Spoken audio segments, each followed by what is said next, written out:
Hi everyone, it's Agnes Vivarelli, and today I've got an interview with Jason. Hello, Jason. Hello, everybody. I have interviewed Jason before and he's back again, and we have decided to talk more in depth about relationships and personal training and how to take care of yourself and your self-love and your self-worth.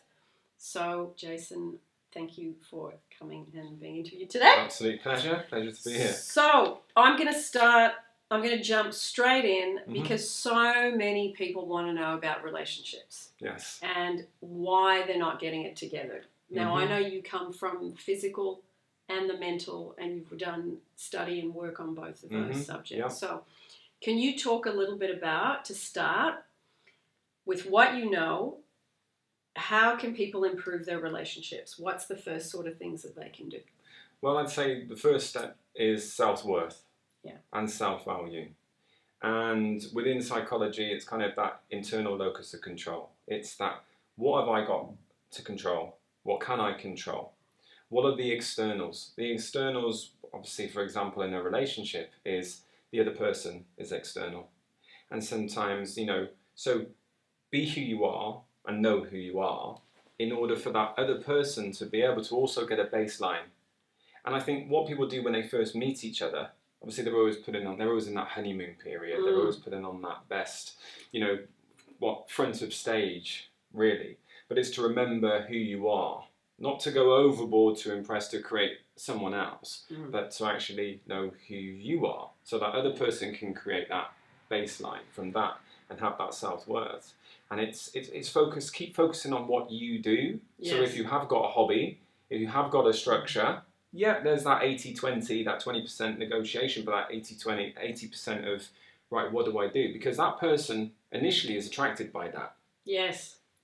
But then people change, and then the other person says, you changed, but they changed because they wanted to impress the other person. Yeah. But they changed into another person. Yeah. So you need to stick with who you are, know who you are, so that other person can get a good gauge and be attracted to that. Yes. If they're not attracted to that, when the honeymoon period's over, it will become apparent. That's so true. I think a lot of this work that we do on ourselves is about learning to stop trying to get love from somebody else, stop trying to get reassurance, attention, all those things. Yeah. And what do you think would be some of the best ways to remember to not do those habitual things after the honeymoon period? Yeah, I think it is being true to yourself. Yeah. It's what are your core values and beliefs? What do you, how do you live your life? Yeah. What are you willing to compromise? Looking for those similarities within the next person, because opposites don't attract. It's a myth. People like them. If your values and beliefs kind of line up, then there's a congruity of those strong values and beliefs. Yeah. I'd say, and the strong values and beliefs, I would say, is the wheel, but the tire is the unique tread. And we've all got different treads for different terrains. But I'd say the tires are different, but the wheels are pretty much the same.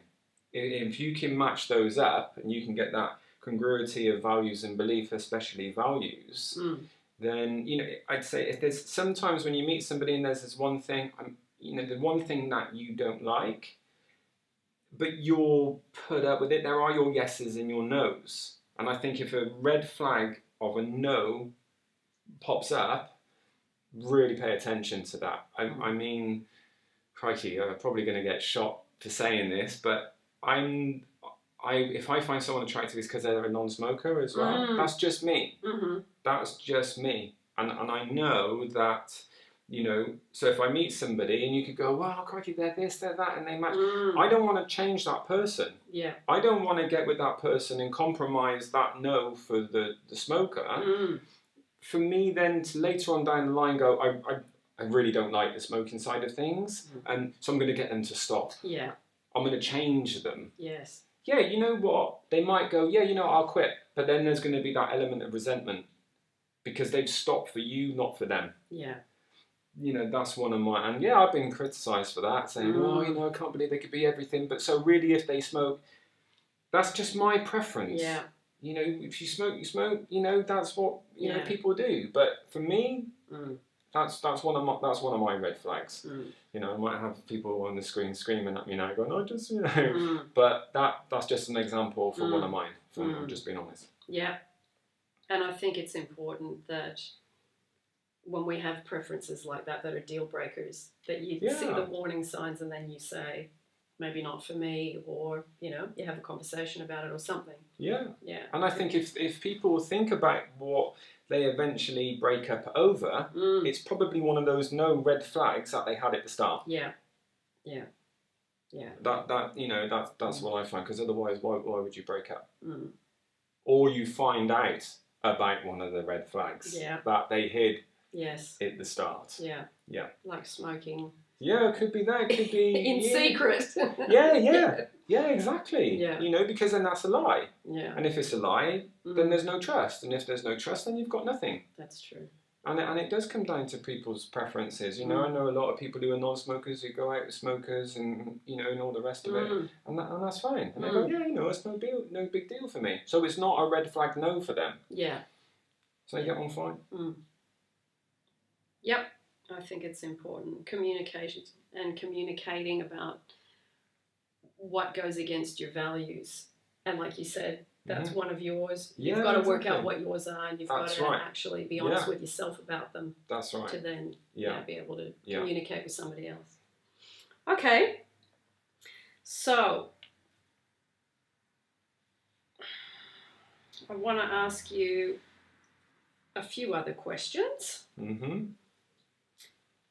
Improving relationships requires having more control over our own minds.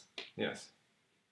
As in what you think about yourself and others. So, when people have the beliefs such as, I'm not wanted, I'm feeling insecure, and it does attract often from another being unwanted and not, someone doesn't want to walk towards you. Yeah. So, what do you think are the best ways to change that basic thing? Well, I mean, there's obviously therapies like CBT and NLP, which would challenge the words you're using, first of all. Yeah. Challenge them on their generality and factual basis. So, who's actually saying you're not worthy? Who's not actually saying you can do this or you're that type of person? What are you actually basing those thoughts on? Because again, in psychology, there's like erroneous beliefs and maladaptive thoughts, you know, wrong beliefs that we have, thoughts that we have, which we have no facts on whatsoever, but we're just coming up with them. Somebody may have said them in childhood, labelled you as you're a bad child or you're clumsy, all of a sudden that's your identity. Yeah. And people, you know, that repetition of a negativity then gets hardwired in the brain. So then their own perception on how they are seen by other people may be not valued or not worthy. And that kind of sticks. Yeah. So what I would say as a solution to that is to challenge that. So if the negativity is I'm not worthy of what? Yeah. And what do you base that on? And actually, if somebody has said that to you time and again, do a bit of regression and find out who actually said that. Yeah. Which is what I call check the source. Yes. Is that person who said that, are they perfect? Are they living an exemplary lifestyle? And are they the best person on the planet and all their relationships are fantastic and all their advice they give is always 100%? Yeah. Chances are it's not. Chances are is that they had their own agenda or their own issues, which they've projected onto the other person. The other person just happened to be in the firing line, is taking that on board. Once they put two and two together and they've labelled themselves with those negative thoughts. And now their perception of the world, of how other people see them or how they perceive themselves and how others see them is a problem. Yeah. So it's to challenge those facts and go, right, actually, where am I getting this information from? Because, you know, there's a reticular activation system in the brain, the bunch of neurons that focus on what you focus on. So if you're focusing on being clumsy, you'll notice every time you bump into something, every time you trip over something, which is probably no more than the average person. Yeah.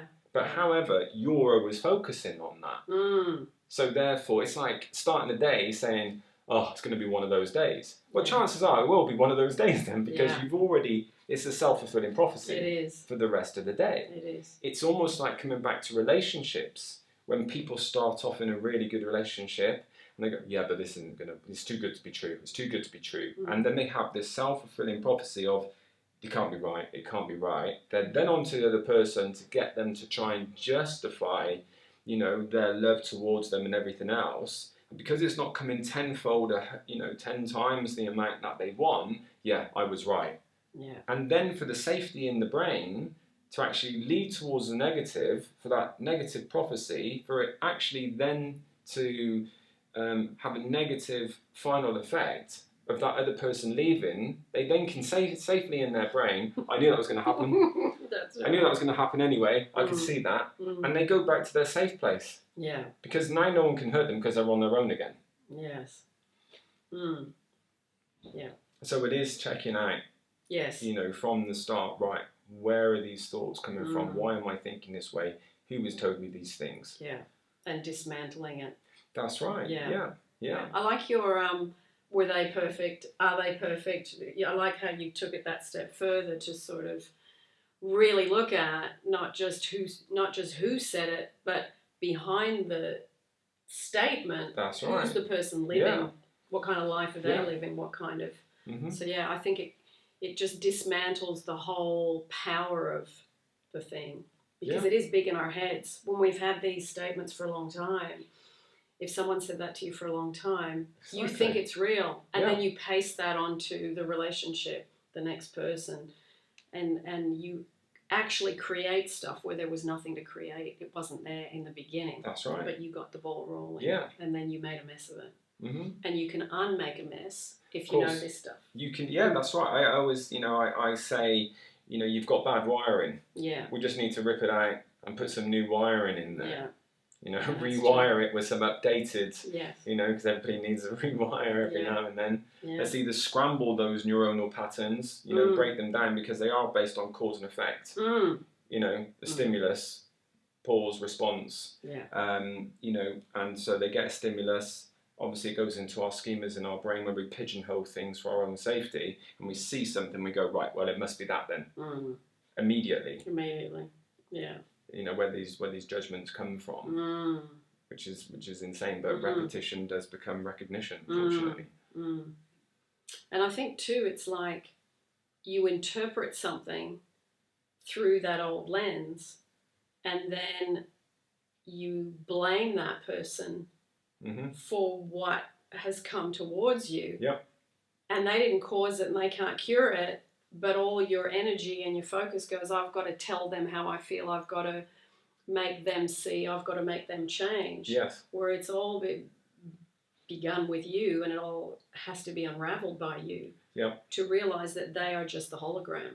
They're really just a hologram or a mirror or whatever word you want to use. So, it's what I call, and one of the most frustrating things that people can do is a mind read on the other person. With their relationship. And they go, well, you thought that. And the other person's, no, I didn't. Yeah, but you thought that. I knew you'd do that because of that. And it's like, no, I didn't. And it's so frustrating because blatant, and it's always a negative. That they're saying that that's the way you're thinking. And the other person, is so infuriating for the other person, especially if the other person is a genuine, nice person, and they're projecting negativity onto them. They're having a conversation on the other person's behalf. And the other person hasn't even got time to respond, but they've been projecting their own thoughts onto this person, and they're actually going to lose a nice person because of their own perceptions of how they want to feel, but the other person can't always predict what the right thing is to do at the time. But if that other person doesn't get it 100% spot on with the response that this person's expecting them to get, they haven't matched up with their expectations to make them feel secure. So therefore, they must be the enemy. Exactly. And if they're the enemy, right, now we're in a fight. Exactly. And I think that interpreting things like that without actually being right about what's really going on is a big reason why relationships disintegrate, I think. Yeah, definitely. Yeah. Definitely, because and easily solved. it is easily solved through communication, but also what I would say is when the other person responds, have the confidence to know if that other person, again, check the source, that other person's being a good person and is a good person, even if they say something wrong, ask them, because that's your perception that they've said something wrong, or they've responded not in the way you wanted them to respond. So you can say, this is how I feel from the response you gave me, but I know you're a nice person, so what was your interpretation of that? And the other person could be, no, it certainly wasn't my intent. I didn't mean it like that. I've got the words wrong, or I've done the message. But to be given that chance, a lot of people project it. They're already thinking of what they want to say, not what they want to hear. Because they've already heard the answer they want in their head, which is negative. So therefore that person doesn't get an opportunity. Because when they talk, they're not listened to. They're heard because they're making a noise, but they're not listened to. The words aren't listened to because this person's already loading up the next attack. And you can't focus on two things at the same time. The brain cannot focus on two things at the same time. When it does two things focused, it's divided attention. So if you're loading up an argument in order for this person to respond, but you're not actually waiting for them to respond because you've already got rhetorical things lined up, then it's tough. It's tough, and you're gonna lose a good person because of it. And you've got to let the trust be there. And actually empathise and give the person the other opportunity. Otherwise, these self-fulfilling prophecies, these negativities, and the problem is what it's generally based on is historic events, historic relationships. And the person in front gets blamed for that bad person, that bad person, that bad person, that bad. All of a sudden, they've got 100 names. They've got 100 characters, which this person's thinking about, and that person hasn't got a clue what's going on and why they're being convicted of all these bad things before they've even got an opportunity to respond. And if they do respond, they're still not believed. Yes. It's good when you can know that you can be confidently wrong. In a relationship, and then have some humility and say, okay, I thought that, and I can see now I was so wrong because I'd already projected an interpretation. Key. Absolutely key, because the other person can then really let down their guard, sympathise, empathise, and communicate richly, because it's like, okay, because we want to support each other. If it's a healthy relationship, we want to support each other, not attack each other. And I think some people as you start to become more vulnerable and give more information to somebody about your life, I think there's two ways the other person can use that. They can either use it to support you with, because they can sympathise and empathise, or they can brutally use it to attack you with and base their argument on something that you volunteered, which was quite emotional at the time, to use to attack you with as a vulnerability.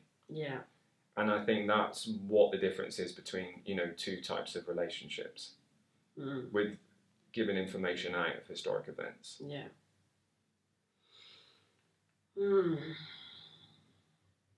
Okay. Good answer. Thank you. It's not a quick answer subject, is it? Like it's a web. Like you start these questions and it gets bigger and bigger. Especially the older we get. Yes, especially the older we get. Exactly. Yeah, that's true. I had a look at your website prior to us doing this. Good. You had discussed, and I really like this part of mindset and moderation. Okay. And trying to remember which one of the videos. Go on. And I find when I'm working with people, there's the quick fix mentality. So many people want to just get out of where they're feeling now, that they're feeling uncomfortable, they're suffering, and they want a quick fix. They do. So, but in my personal experience of lasting results and in working with people, it's the turtle that wins the race. Yeah. It's that slow and steady changing things in small increments. That's right. And then you get the result. So what do you think about, well, firstly, the quick fix, and secondly, the turtle wins the race approach? What do you think? Okay. So, I mean, there's some really good books on this, actually, the serotonin spikes. So years ago, if we wanted something, then we saved up for it. Yeah. With the credit cards weren't so much in existence. There was that old-fashioned belief, right? If you want something, you save for it, then you buy it. So people had quite a delay before they had a reward. Yeah. But when they had a reward, it was so rich, because it was like, boom, they bought a car or they saved up for something or whatever the case is. Yeah. And then, obviously then you spent your money, so then you want to buy something new, you save up again. Whereas now, we want something, I mean, I'm on Amazon Prime because I can get it same day. So I've bought a book and paid a premium. I was susceptible to it as well. And I wanted it same day. I'll do the same day thing. Yeah. The book will arrive. Guess when I read it? I don't know. Weeks later. Weeks later. Yeah. It's on the shelf. Yeah. But I had to get it. That day. That day. And we're in such a quick fix society now. I don't eat a lot of junk food, but if you put someone in the waiting bay at McDonald's drive-thru, they're annoyed. Why is it not at the window? That's a meal. Yeah. So we're programmed now for these serotonin spikes, but the problem is that we're spiking all the time. Now there's no level bang spike. There's this. So we want to keep this continued all the time. So if something doesn't work in a relationship and it doesn't work here and now, but it's not working. Yeah. But then the next thing you know, someone comes back in the ring, they're happy again, it's working again. Then something else happens, you have an argument, now it's not working. There's these extremes of it's working, it's not working, it's working, it's not working. It's all black and white and not a lot of grey. That's right. Yeah. And so, so again, quick fix, it's, not finding the right person or whatever the case, but if it's not, it's quick to fail because of these spikes, it should be, and I want that. And again, finding somebody isn't an overnight thing. Yeah. So, people can really catastrophize, I'm never going to find the right person. And if you ask, am I single, they might not have been single for actually a long time. Or actually they might have chosen to be single but hadn't realised it. Or actually doing the right thing and waiting for the right person. And there's time. And then there's those externals, people going, oh, you should meet somebody nice, you really deserve it. And, oh my God, there's someone right out there for you and everything else. I watch, in the UK, there's a thing called First Dates. Yes. Which is amazing. I mean, I'm into anthropology, so that's my excuse anyway. Yeah. And what I found is every jar has its lid. You watch and what I mean by that is that you'll see somebody come onto the show and they'll match them up. Generally, they're quite good, but they'll match them up with totally the wrong person, and it's a train wreck. The conversation doesn't flow, the interests don't flow, the values and beliefs don't match up. The guy's like sweating or whatever, and it's bad. It's bad. Yeah. And you think, crikey, this person, it looks like the person's not compatible with anybody because they're so awkward. Yeah. It's ridiculous. Then they kind of analyse them and they get them to come back on the show again. And that awkwardness of that person, they find the awkwardness of that person matching up with the awkwardness sort of assets of another person or contributes, and they just click and the lid's found its jar. Yeah. And you think, my goodness, that person last week who was coming out with, they might be geeky, really, really different and unusual and everything else, and the other person just didn't get it, which created, just repelled. And then the next time another person come in and those attributes were actually bonuses for the other person because the other person was like it. It's like I said earlier on, opposites don't attract. Yeah. And it was like, wow, they're like version of each other. Yeah. It's incredible. And that gives hope. Yeah. That's a good show, actually. It's a really We'll good put show. the link down below for those Yeah, it's people a that want really- to watch it. Yeah, really Yeah, good it's good show. because Yeah, you do it's get really- to see just so many. Well, I think you get to see so many people have the same vulnerabilities. Yes. I think that's what I like. It Yeah. just shows you men, women. There's this. Am I good enough? Am I going to be all right? Yeah. Am I going to be too something? You know, there's always I'm too something that we carry. Yeah. And when you do find the right person, that something can be an asset rather than, like you said, Exactly. that you judge yourself for that. Yeah. It's a good when they do match up people properly, you just see that whole glass half empty becomes the glass half full, Yeah. which is lovely. Yeah, definitely. Yeah, it's really interesting to see that, especially when you see how awkward they are on the date. Yeah. Match up with someone else. It's pretty good. It's lovely. Yeah. Okay, so a few more questions for you. Do you think physical change is needed for mental and emotional change, or the other way around? I think you lead with the mind first. You lead with the mind, because you've got to get your head in the right place. Yeah. Your head's got to be in the right place. You know, I've known people who have physically changed, but they haven't mentally changed, and it just doesn't work. Yeah. It is kind of a catch-22 because obviously you look good, feel good, and everything else, but you've got to get your head in the right place and know your reasons why. Okay. You've got to have purpose. It's got to be meaningful. Yeah. For you to keep that drive, because you know I've been training for a really long, but it's integrated in my lifestyle. It's not like I'm going training.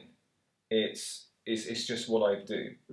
I fit the time in, you know, and I work long hours, but I still fit the time in because it's a value to me. Yeah. And I know the benefits, and Yeah. I have my reasons why. I know, you know, I've been through some really harsh, tough times in my life, like everybody. Yeah. And I know, you know, in order, so I'm at the gym or I'm going for a walk, and it's like, why am I taking this time out to go for a walk? Why am I taking this time to do it? I know, you know, in the brain is monoamine endorphins that are released, happy chemicals, serotonin, dopamine, these sorts of things, which keeps your focus, which keeps your head in the game and it permeates through all aspects of your life, because you're in that trance. It's that feel good factor, and that could literally be going for a walk. Yeah. And I'll take time out to actually do that. Not necessarily because I've got time for a walk, or sometimes if I like it. I like it once I'm doing it. And sometimes it's an effort. It's cold, it's raining, it's dark outside, but I know I've still got to do something, because when I move physically, I move mentally as well. Yeah. And you know, you've got to keep your head in the game to focus, and that does involve the body, because obviously from the brain you have the central nervous system, the peripheral nervous system. Well, if we're all based on nerves in electrical currency and responding to things, then yeah, the brain's attached. So it just makes sense that, you know, it's not separate. No. I know, obviously It's a bit chicken and egg in a way, it isn't is. it? Yeah. I mean, whether you're, you know, if you look at philosophy, whether you're into dualism or into monism, you know, where dualism for the mind is separate, obviously there's still the brain, it's still linked to the body. So it's not separate. So you need to have a strength of mind as well as strength of body. But that strength of body doesn't necessarily mean the Olympic runner. It could actually be strength of body is actually doing something. Yeah. You're just doing something. Yeah. Everybody, you know, can go for a walk or get outside and get some fresh air.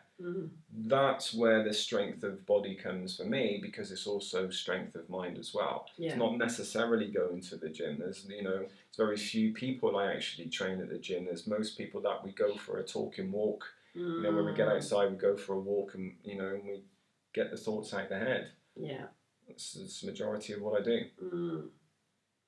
Okay, well, that was where I was going to take you next. Okay. Anyway, Yeah. so you are doing two halves of a nut with what you do. Can you describe a little bit to people about that? Yeah, sure. So it really does come down to kind of the talk therapy along with the fitness. It's a synergy of mind and body, really. So for example, Some of the clients I go for talk and walk therapy will be outside. A lot of people that I actually do on the internet as well, let's say whether it's Skype, and again it's talking to people to go, what can we do?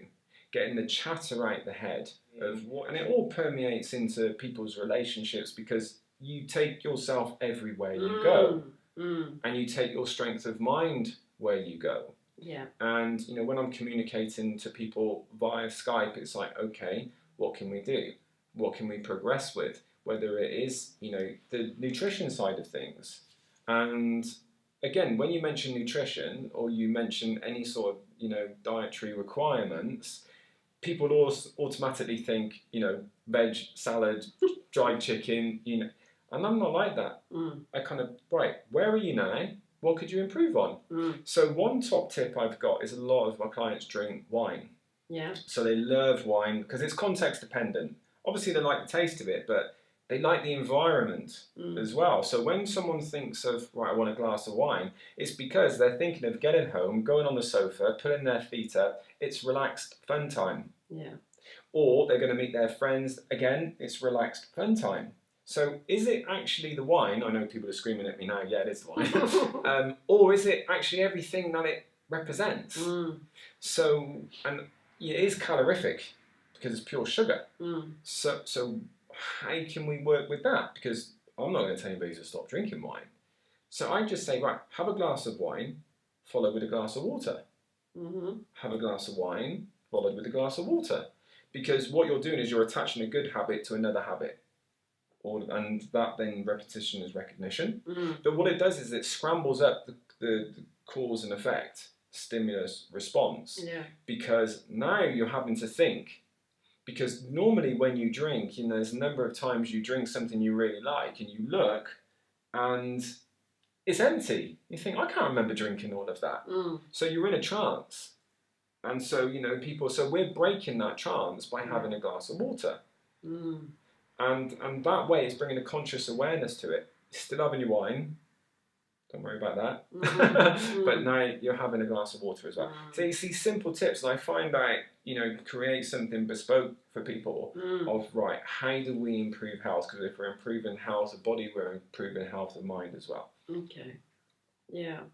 And it's those small little incremental That's changes right. over longer periods of time. Yeah, definitely. Has a big impact. Yeah. Okay. Good. Now, a bit about you. Okay. People love to know a bit about the person behind the scenes. So you willing to talk a bit about you? Yeah, sure, yeah. What got you into training your mind and body to start? So I'd always been into fitness myself. You know, one of these. Can I ask you, were you overweight as a kid, or no? So it wasn't anything like that. No, for you? it wasn't anything like that. It was. I've always been quite independently minded from a very young age, and you know, I was kind of ironically brought up with everybody smoking, people drinking, you know, all these bad vices. Where I lived, the schools I went to, and I kind of rebelled in a way, which was really odd. It was like, I'm not going to smoke, I'm not going to drink, I'm not going to gamble. Yeah. I just saw a value in doing something sort of positive with fitness. I had a personal trainer when I was 17. Okay. But I was into athletics when I was in school as well. You know, I got loving parents, but they weren't really supportive with the sports at all. It was purely my mindset is that's what I want to do. So, you know, kind of one of these sort of fastest runner in the school kind of kids and everything else. But I just did it because I was just so competitive. Not because of anything else really. And I think because I was always fit, I was always obviously eating rubbish foods, but I was always burning it off at the same time. So yeah, so that got me into it, and then I've kind of carried it through. But yeah, I train. One of my specialities is to train overweight and obese people. Yeah. And it's a strength of mind, because people look at me and they go, well, it's easy for you. You know, you're one of these slim people. You never put on weight. Yeah, I can put on weight. Yeah. I can put on weight with the next person. Yeah. But, you know, I go through my yeses. I go through my reason why I'm doing this. And, you know, it is a challenge for me. I love cake. I love savoury. I love all the fatty foods. I love takeaways. All of it. But if I do that, then I don't get what I want. Yeah. It takes away from what I want. Yeah. So I've got a choice. Yeah. I could eat all that if I wanted to, but then I wouldn't get this.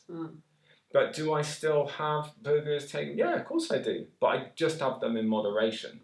You know, I'm not obsessive with training or with healthy eating. I've just managed to find some foods that I like. Yeah. And my secret is just small amounts. Yeah. And if I want, you know, me and my good friend Mick the other day, we kind of, dirty burgers, dirty burgers. And we went to, you know, one of the fried places and we sat down and we had one of those. Nice. You know, I don't put into my head what I can't have.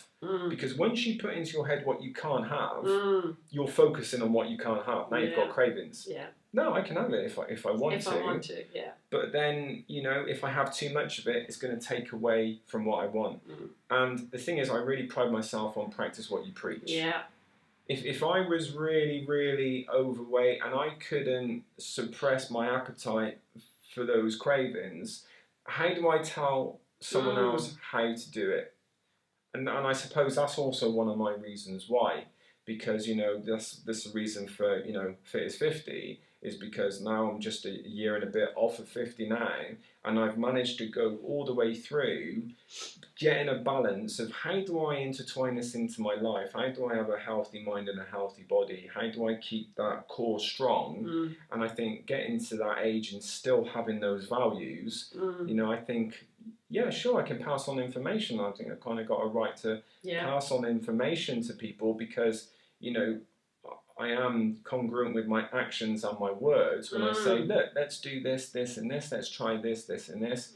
Because, you know, I've gone through the battles of turning up to going past a takeaway place, going into places with rich foods and everything. Because some people got a savoury tooth or a sweet. I've got them all. My mum worked in a chocolate factory. Yeah. Bringing chocolate home every day. I've got a sweet tooth. Savoury. You know, my father's Jamaican, and obviously all the savoury, rich foods there as well. I've been hit with everything from all angles. Yeah. So there's not anything that I don't. There's no foods I really don't like. So I have to resist mentally and go. You know, no, these are my values. Yeah. But when I want them, I have them. Because I'm not obsessed with, right, I've got to read that, I've got to read that, I've got to read that. Yeah. I'm kind of routine with what I eat because that's just the way I am. But otherwise, no. You know? What's your favourite treat? Oh, that's what I mean. I've got so many. Okay, one savoury and one sweet. Oh, so many. I suppose sweet would be chocolate. Yeah. But then it would also be cake. Yeah. Chocolate cake. But coconut. I love coconut. Yeah. Savoury. So yeah, I like a good curry. But I love pizza. I'm like a ninja turtle, honestly. And pizza. I could eat 2 extra large pizzas in a sitting. Yeah. I don't know what it is with triangular food, to be honest. You know, like Doritos or pizza or, you know, anything like that. Yeah.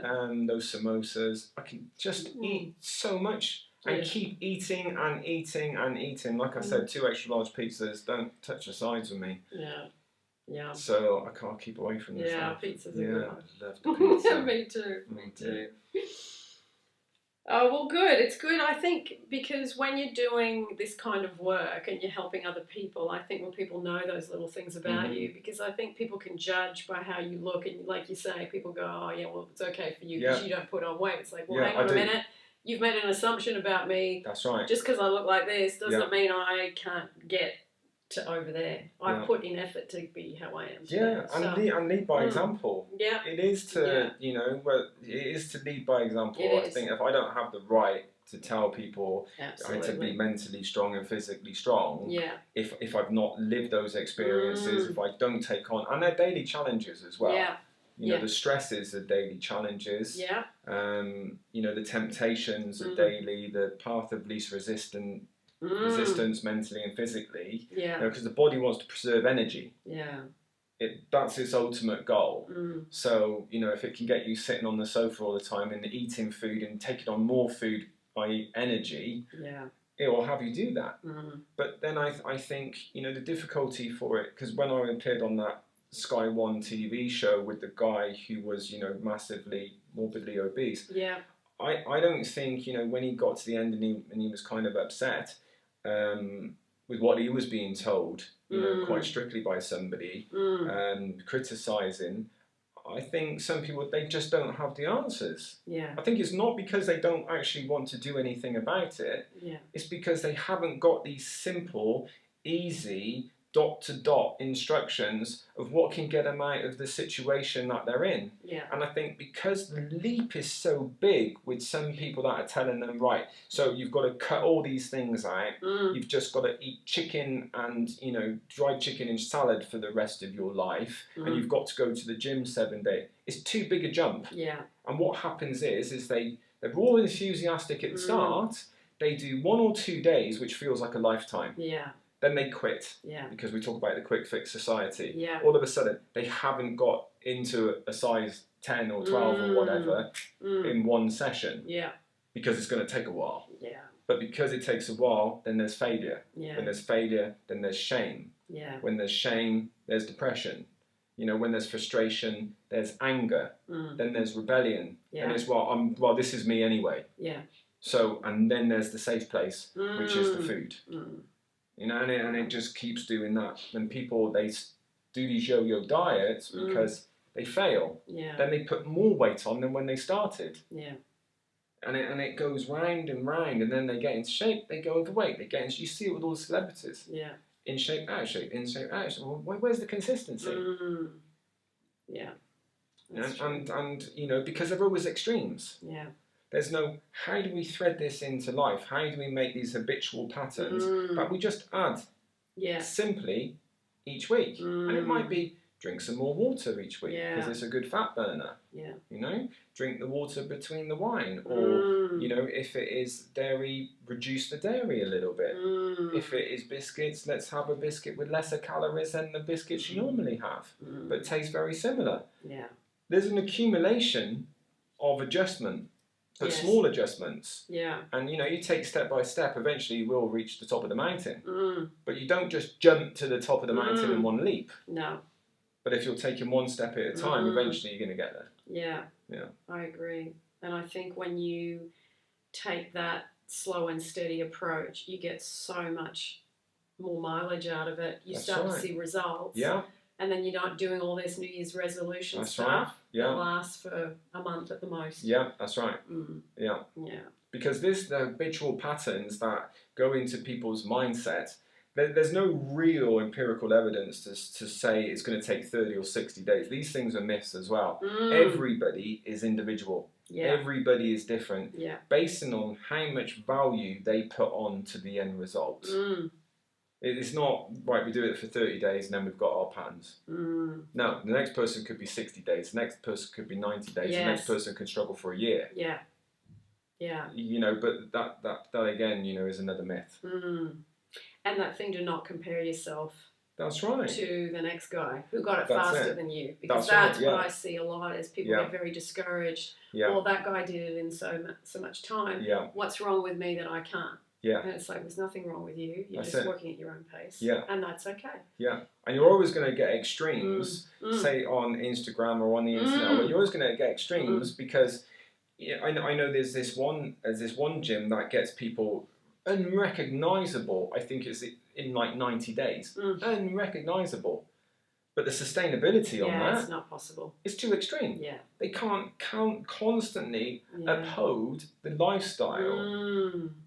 So it's like me. I could train really strictly and eat really strictly, and improve on my shape. But I've got to a point where I'm happy with how it fits into my life. I'm happy with the shape I'm in, Yeah, could I improve it?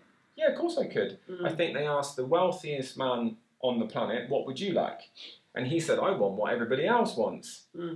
Interviewer kind of looked a little bit surprised. It was like, well, how can you want what everybody else wants? You pretty much have everything. You're known as multi-billionaire and everything else. What's the answer? He says, well, I just want what everybody else wants. So what is that? Just that little bit more. and it's the frustration of always wanting that little bit more. In the right context, it's very good to want that little bit more. If you want more success, if you want more of a loving relationship, if you want to improve yourself, whether it's mentally, physically, and you're always striving because it's actually a healthy interest in order to do that, that's great. But if there's a frustration because you're so focused on what you haven't got as opposed to what you have got, then it's just a torment. Yes. Because then we're focusing, 80% on the things we haven't got and only 20% on the 80% of things that we have got, which is good. Yeah. And I'm seeing more and more in the work I do that dissatisfaction is an epidemic. It's this constant, over there, I've got to get over there. And there's no satisfaction with over here. Yeah. So you're constantly uncomfortable. You're constantly feeling not good enough. You're constantly... And I think we've really missed something with this, because what about being happy here? That's right. We have enough. Yeah. Why is it always that shiny object over there is the answer to my happiness? Yeah. It's like a sickness of the mind. Yeah. It really, I'm seeing it more and more and more. Yeah. I didn't quite see it under the banner of that word until recently. I thought, this is what it is. This constant dissatisfaction with relationships, how I look, what I do for a job, how much money I make, where I live, is never this gratitude for what I actually have today. That's right. Yeah. And it's called psychological happiness. When I get this, I'll be happy. Then you get it. When I get that, I'll be happy. Then I get... In a positive context, it's very healthy, because that's how we're driven as human beings to go, right, we want purpose, we want meaning, we want drive towards something. But it is that old cliche of enjoy the journey as well as the destination. But I think within the wrong mental context of, I have to get that because I'm not valued or worthy, because that's my identity. Because when I get that, that creates my identity of being successful. That creates my identity of being, this person or that person, or representing this to externals, as opposed to going, you know what, I've done all right to come here, and I'm doing really good. And actually, let me just take some time to acknowledge what I've actually achieved thus far. Exactly. Because you'll always get people going, oh, you've done really well, oh, this is good, that's good, and you'll go, no, but I need to focus on that, you're almost blinkered, so focused on the next thing, you then haven't got the peripheral vision to enjoy everything else that's around you. And I think it's healthy if you go, I'm here, great, I love this milestone, this is where I want to be, right, next challenge. And I think if you see it as a healthy challenge, as opposed to a have to, and forgetting everything else, I think if you can think of it positively, because, everybody wants nicer things, or an improvement, or a purpose, and everything else, family, children, rewards and everything else. Yeah, it's nice, but you've got to live with liking what you've achieved as well. And so it is those milestones, it is those rewards that you've worked hard for, but not obsessed over, I think, in a negative way. I agree. It's very much a two-sided coin, isn't it? Very much. Yeah. Okay, so I think we've covered most of it. I will add your new bits and pieces, your website, also the interviews that you and I have already done together. Brilliant, And we'll put that so people can have a look, because we've done a few interviews together, I think 2 or 3. Yeah, that's right, So I've launched Fit is 50. Yes. Because I'm approaching 50 now, and it's Fit is 50, play on words kind of thing. And my clients are all sorts of ages, shapes and sizes and everything else like that. So I wanted Fit is 50 as in, the journey of life. It's the new sort of middle-aged. It is an age of which, you know, I've come to, and I've gone through, you know, positives, negatives, trials and tribulations, a lot of stresses, a lot of good times, and, you know, everything else like that. So I think I've got a great understanding of when I do have a client, you know, my mindset is, right, okay, I can really build rapport with the understanding of trials and tribulations and reward. So that's really why it's been launched. So more viewings on my YouTube channel, which I've just launched, and, you know, more likes and followers would be appreciated. Lovely. That would be great. It's good. Thank you for sharing your knowledge and your little bit about your own personal history, because that's good to know. And I think there'll be some interesting to be continued. Yes, well, after this. Well, hopefully you get lots of questions and things like that, and help lots of people. Good stuff. Brilliant. Thank you. Thank you very much. Good. Thanks a lot.